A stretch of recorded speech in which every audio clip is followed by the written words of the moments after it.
Hoy Mars, may nagpadala na regalo sa inyo. Pero bawal pa daw buksan. Ah, sige Mare, salamat ha. Anak, may nagpadala na regalo sa atin. Ang laki naman nito, Nay. Kaso, bawal pa daw buksan. Ah, sige po, Nay. A few moments later. Kapadrip, mga bobo kasi, mga bobo! Tutulog na lang ako. Yes, panalo. May tao dito.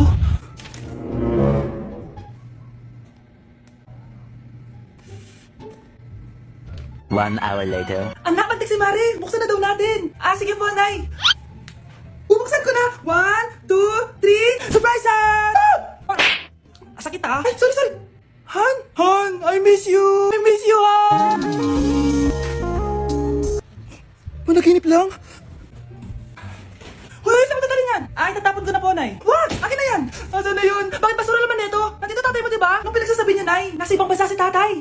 Hindi ba, Nay? Hindi ba, Nay?